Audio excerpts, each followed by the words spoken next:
अपने इलाके से खास वीडियो देखने के लिए सब्सक्राइब कीजिए और नीचे डिस्क्रिप्शन बॉक्स में लिंक क्लिक कीजिए। चित्रकूट में एक व्हाट्सएप ग्रुप बना था 23/7/2016 को, जिसमें पुलिस और पत्रकार जुड़े थे और पुलिस के जरिए सारी जानकारी पत्रकारों को मिल रही थी।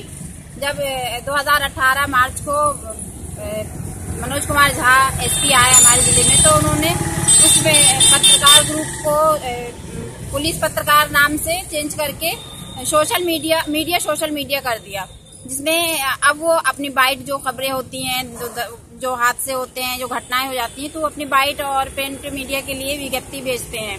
तो ये विज्ञप्ति, ये प्रिंट भेजना उनका और ये जो बाइट जो होती है उनकी कितना पत्रकारों के लिए कितनी सही है, आइए पूछते हैं चित्रकूट के पत्रकारों से। बहुत अच्छा है, पुलिस का बहुत ही सराहनीय कार्य है। तो जब वो आप विज्ञप्ति पढ़ते हैं या वो वाली बाइट देखते हैं, तो आपके मन में कोई और सवाल नहीं उठता है? लगता नहीं कि आपको और जाकर बात करनी है? जहाँ पे हमको शंका होती है वहाँ हम पूछ लेते हैं कि क्या ये सही है या गलत है, तुरंत जवाब मिल जाता है। हाँ, जवाब मिल जाता है। हम सीधे कप्तान साहब से या संबंधित थाना चौकी इंचार्ज से हम बात कर लेते हैं, तो जो भी होता है वो तत्काल सामने आ जाता है कि क्या सही है क्या गलत है। काफ़ी बड़ी पहल है ये, अगर पुलिस की तरफ से देखा जाए तो बहुत बड़ी पहल है, क्योंकि हम लोगों को कभी चीज़ें नहीं मिल पाती है, कहे कि हम लोगों की ऊर्जा बचती है। सबसे बड़ी बात तो ये कि अगर हम किसी केस में जंगल में हैं, हम वहाँ रिपोर्टिंग कर रहे हैं, हमको शॉर्ट्स मिल रहे हैं, लेकिन उसी समय हमें किसी बड़े अधिकारी की बाइट चाहिए, तो कभी कभार दिक्कतें आती थी कि हम लोगों को मुख्यालय आना पड़ता था। तो कई ऐसे पत्रकारों के लिए भी बड़ी पहल है जो बाहर रहते हैं, मुख्यालय से दूर रहते हैं।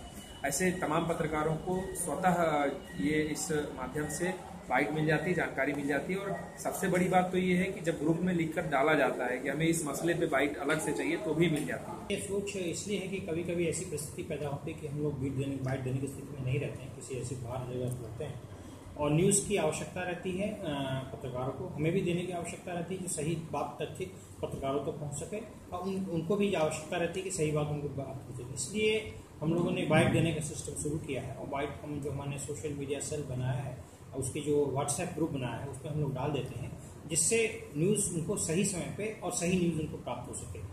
उसके बाद भी अगर किसी को उसमें कोई चीज़ जानकारी, अतिरिक्त जानकारी कोई लेना चाहते हैं, तो वो जानकारी हम उन्हें लिख के भेज देते हैं या फिर अगली बाइट देके वो जानकारी उनको दे देते हैं। तो इसका एक यही उद्देश्य है कि सही खबर सही समय में पत्रकारों को पहुंच जाए। जब कप्तान साहब की या किसी भी संबंधित अधिकारी की बाइट है, तो प्लेन माइक पे हमारा चैनल भी कई बार लेने से इनकार कर देता है, नकार देता है कि प्लेन पे बाइट हम नहीं चलाएंगे। तो कई बार ऐसा भी हो जाता है कि खबर भी नहीं चलती, बड़ी से बड़ी खबर दब जाती, क्योंकि कप्तान साहब की जो बाइट है उसमें हमारा लोगो नहीं आ रहा है। तो ठीक भी है एक नज़रिए से बेकार भी है, लेकिन काफ़ी हद तक देखा जाए 70%, तो ये प्रथा, ये सिस्टम हमारे लिए सुविधाजनक है। 30% में कई सारी कमियां हैं, कई सारी समस्याएं हैं।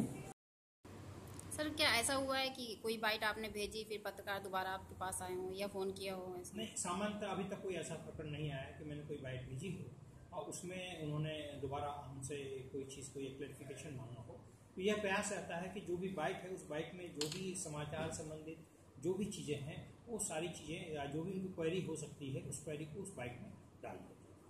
हमें लगता है कि ये ठीक नहीं है, क्योंकि जैसे कोई घटनाएं होती हैं, कुछ उसमें क्लू रहते हैं या हमारे कुछ क्वेश्चन होते हैं जो उस बाइट में सम्मिलित नहीं होते हैं, तो इसलिए कुछ चीजें छूट जाती हैं, तो उस बाइट को हम पूर्ण तरीके से उपयोग नहीं कर पाते हैं। जो नए लड़के हैं या छोटे चैनल वाले हैं या यूँ कहिए सोशल मीडिया में जो लोग एक्टिव हैं, जो माइक लेके टहल रहे हैं, उनकी कहीं ना कहीं पहचान दबती है। और वो जो दिन भर हाड़ तोड़ मेहनत करते हैं, फील्ड में दौड़ते हैं, और वो जब उस अधिकारी से नहीं मिल पाते हैं और उस अधिकारी की बाइट उस ग्रुप से उठाते हैं, तो कहीं ना कहीं वो उनकी मेहनत जिस वजह से वो मार्केट में आए हैं वो खत्म होती है और उनकी पहचान में असर आता है उसका।